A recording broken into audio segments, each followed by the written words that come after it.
we were talking about how publishing and the act of, in a sense, writing stories has changed over time. Yeah.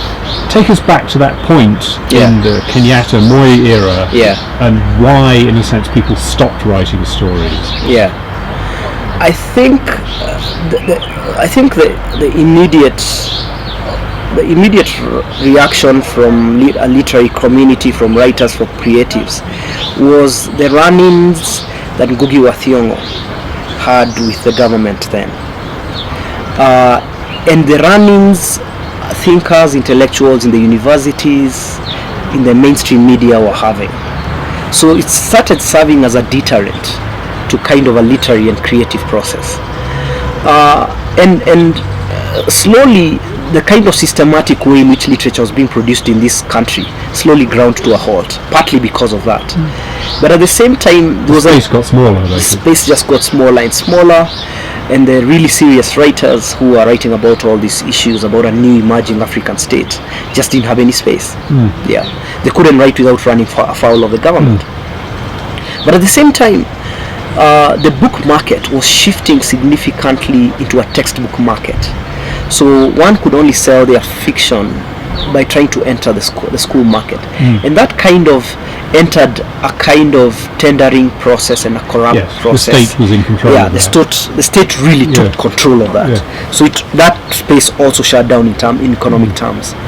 So I think the early to the mid 80s, there was very little space for a writer to actually have a national platform, either through the mainstream media, the university, and at the same time his economic kind of pressures. The economic pressures coming from, like, there was no market. Just meant that by then you didn't have writers or creative writing that was coming out systematically. So most of the big names actually started looking outside the country. But also what happened was that the creativity just grew. It just kind of went off stage. So instead of like finding itself in official spaces, you just had this kind of, I think, organic groundswell. But another interesting thing happened in the 80s. You had writers' circles, bar theatre, street theatre, village theatre, rumor, song, jokes, that kind of thing.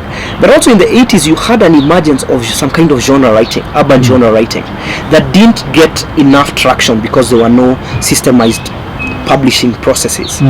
But popular guys like David Mailu, Charles Mangwa, Mwangi Ruheni, all these are names that were kindly household names, and some of these were banned by government because they were considered pretty pornographic. But this was what people in Nairobi and urban areas wanted.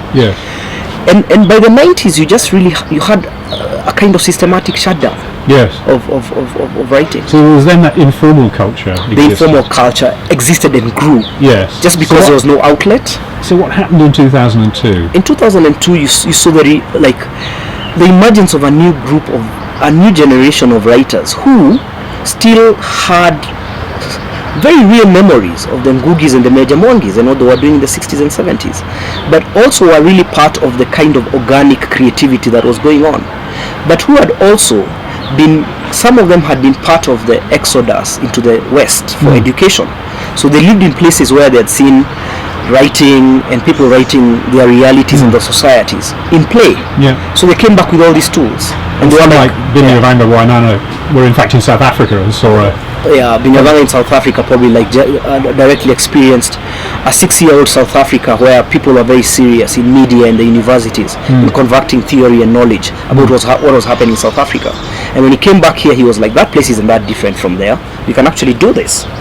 So he starts meeting with a group of artists, filmmakers, creatives who are kind of meeting to socially, but also talking intellectually. They're talking artistically. They're talking all these things and how they can do things. And he goes and sets up an office, and he says, I want your work.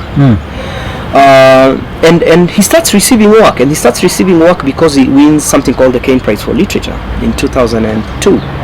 And the first anthology he publishes, a writer called Yvonne Adhiambo War, wins the Kane Prize after that. So with all the things that are happening here, there's some international recognition, creates a belief in some more writers that this is something we can actually take seriously. This is something we can base our lives on. And we can be recognized. We can be recognized. We can really do this. This is no longer a dream. And so the setup he does a setup where he wants to produce an anthology every year. He has a reading space every month. Yeah. He has and by that things just grow. He builds an office. And the question is always, this thing is organically growing behind the question. If you're going to do literary production, what are all the things you need? And 10 years down the line, that's what Kwani becomes. But it was also not only a time of writerly excitement, it was a time of artistic excitement, youth culture excitement. Music here is blowing up, the visual arts are picking up, the economies around culture opening up again. And the economies around culture are growing and coming back to the fore. And so-called economic improvement in the post-Moi years is actually playing an effect. The middle class is growing. It's growing too, So you also have audiences that are interested in this kind of material and local content. So coming forward to the present day, who are the kinds of writers who are interesting? In the early days, so Binyavanga was there, Yvonne Adhiambo War, Moroni Garland, Asele Lokantai, Andy Akisia, poets like Tony Moshama. Those were really the big names. And recently you see the emergence of people like Mehul Gohil, Clifton Gashagua, Igua Diangui. So you see all this real talent that's emerging. But the thing that you're publishing one in October, aren't you? We're publishing Yvonne Adhiambo War's first book.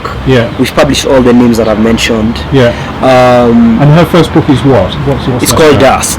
I describe it like very briefly as a kind of guerrilla history of Kenya in the last 50 years. And the central protagonist? So the central protagonist decides to not live within Kenya as a kind of modern state and live off radar and live in his own way. Becomes a mercenary of sorts, becomes a hunter and tracker. To actually try and rediscover his own Kenya, or the Kenya he thinks should be the Kenya, his own Kenya actually. I mean I think the structures are in place, some of the structures, but a lot of things need to professionalize. I think creative writing courses need to be introduced into this region. I think that all the other things that are related to book production, editing, cover design, book design, layout design, you have to have a much bigger professional pool of people who can do that. I think the big struggle now, even as editor right now at Kwani, what we are looking for is voice. I think because of the lack of all these professional things that I mentioned, the reproduction of real ability outside the names I've mentioned in voices are still a problem. And you still see that in a lot of storytelling spaces, whether it's on TV, whether it's on theater, whether it's in local film productions. The technical aspect of voices is a challenge. And the other missing piece is distribution, isn't it? It's quite difficult, in a sense, distributing with print. I mean, there are basically, I think, 4 or 5 distribution systems here. I mean, the newspapers distribute by vehicle. You have a matatu distribution system that distributes informally, like local content. You have the postal system, which is not too efficient. You have a kind of provincial administrative system that's not that great. Now, for books, the thing that really works is, say, bookshops, hotel shops, supermarkets, because you want to put the books in kind of middle class spaces or people in a kind of buying power, but you can't get beyond the supermarket kind of retail distribution system, and that's what you follow.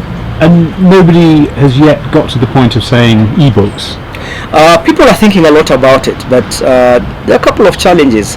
I mean, the one thing is that there's very little really thorough research that's been done between the relationship between content and, say, technology.